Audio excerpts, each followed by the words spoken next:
हरे कृष्ण राधे राधे। हैदराबाद के नरसी ब्राह्मणी गांव में एक भगवत भक्त छिपी दामा सेठ नाम के रहते थे। इनकी पत्नी का नाम था गोड़ाई। इन्हीं भाग्यवान दंपत्ति के यहाँ रविवार कार्तिक शुक्ल प्रतिपद संवत 1327 को सूर्योदय के समय नामदेव जी का जन्म हुआ। यह कुल ही परम भागवत था। भगवान विट्ठल के एकनिष्ठ उपासक यदु सेठ जी की 5वीं पीढ़ी में दामाजी हुए थे। पूर्वजों की भगवान निष्ठा, सदाचार, सरल प्रकृति, अतिथि सेवा आदि सब गुण उनमें थे। माता पिता जो कुछ करते हैं बालक भी वही सीखता है। नामदेव को शैशव से ही विट्ठल के श्री विग्रह की पूजा, विट्ठल के गुणगान, विट्ठल नाम का जप आदि देखने सुनने को निरंतर मिला। वे स्वयं विट्ठल में हो गए। एक समय दामा सेठ को घर से कहीं बाहर जाना पड़ा। उन्होंने नामदेव पर ही घर में विट्ठल की पूजा का भार सौंपा। नामदेव ने सरल हृदय से पूजा की और भगवान को कटोरे में दूध का नैवेद्य अर्पित करके नेत्र बंद कर लिए। कुछ देर में नेत्र खोलकर देखते हैं कि दूध तो वैसा ही रखा है। बालक नामदेव ने सोचा कि मेरे ही किसी अपराध से विट्ठल प्रभु दूध नहीं पी रहे हैं। वे बड़ी दीनता से नाना प्रकार से प्रार्थना करने लगे और जब उससे भी काम न चला तो रोते रोते बोले, विठोबा, यदि तुमने आज दूध नहीं पिया तो मैं जीवन भर दूध नहीं पीऊंगा। बालक नामदेव के लिए वह पत्थर की मूर्ति नहीं थी।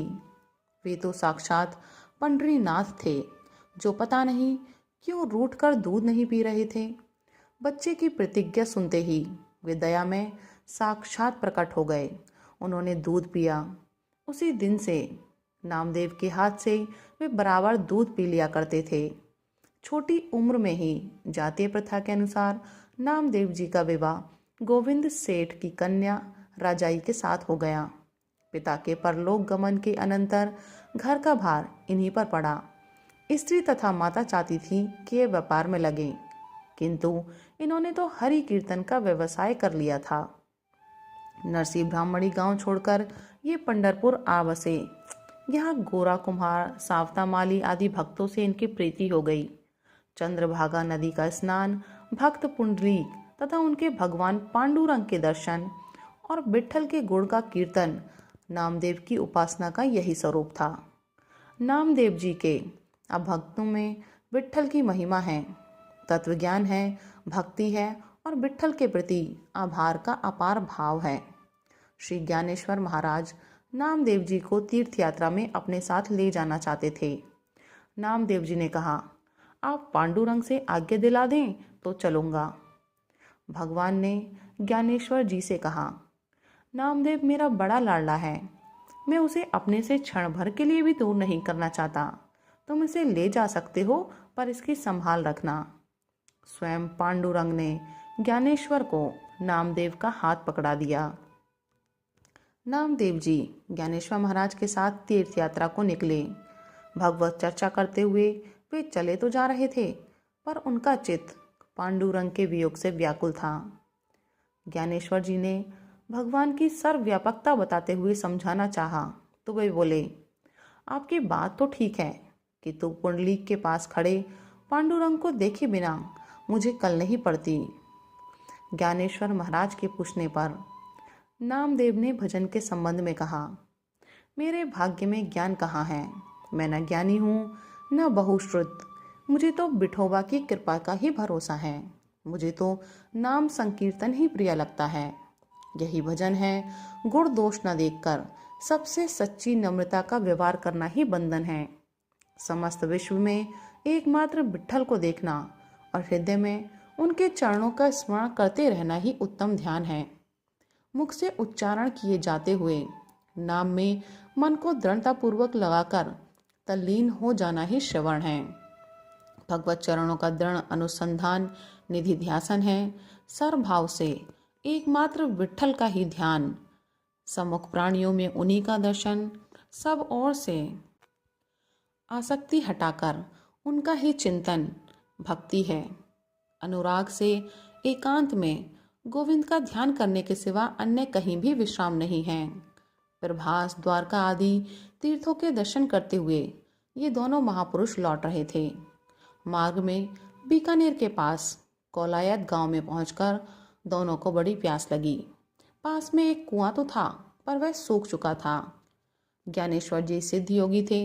उन्होंने लघिमा सिद्धि से कुएं के भीतर पृथ्वी में प्रवेश करके जल पिया और नामदेव जी के लिए जल ऊपर ले आए। नामदेव जी ने वह जल पीना स्वीकार नहीं किया। वे भाव मग्न होकर कह रहे थे, मेरे विट्ठल को क्या मेरी चिंता नहीं है जो मैं इस प्रकार जल पीऊं।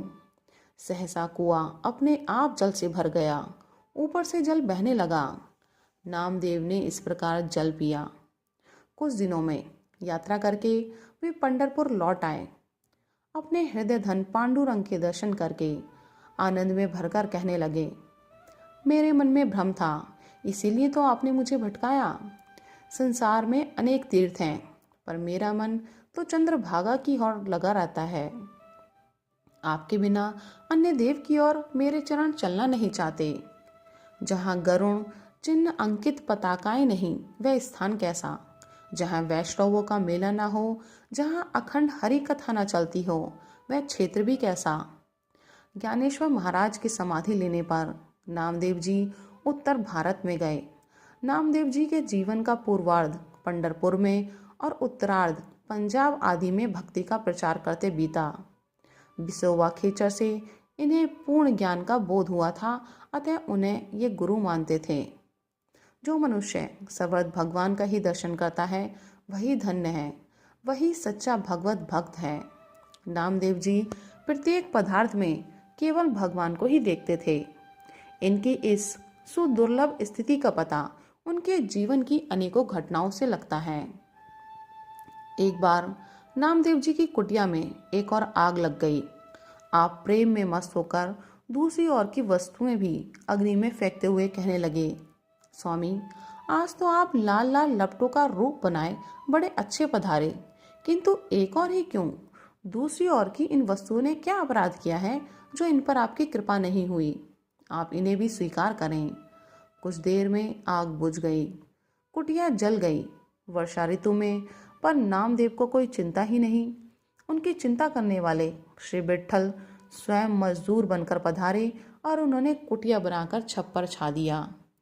तब से पांडुरंग नामदेव की छान छा देने वाले प्रसिद्ध हुए। एक बार नामदेव जी किसी गांव के सूने मकान में ठहरने लगे। लोगों ने बहुत मना किया कि इसमें अत्यंत निष्ठुर ब्रह्म राक्षस रहता है। आप बोले, मेरे विट्ठल ही तो भूत भी बने होंगे। आधी रात को भूत आया। उसका शरीर बड़ा भारी था। नामदेव जी उसे देखकर भावमग्न होकर नृत्य करने लगे और गाने लगे। अब भला वह प्रेत का प्रेतत्व कहाँ कैसे टिक सकता था। वहां तो शंख चक्र गदा पद्मधारी श्री पांडुरंग नामदेव के सामने प्रत्यक्ष खड़े थे, मंद मंद मुस्कुराते हुए। एक बार नामदेव जी ने जंगल में पेड़ के नीचे रोटी बनाई। भोजन बनाकर लघुशंका करने गए। लौटकर देखते हैं तो एक कुत्ता मुख में रोटी दबाए भागा जा रहा है। आपने घी की कटोरी उठाई और दौड़े उसके पूछे, यह पुकारते हुए, प्रभु, ये रोटियां रूखी हैं, आप रूखी रोटी ना खाएं, मुझे घी चुपड़ लेने दे, फिर भोग लगाएं। भगवान उस कुत्ते के शरीर से ही प्रकट हुए अपने चतुर्भुज रूप में। नामदेव उनके चरणों पर गिर पड़े। राधे कृष्ण, हरे हरे।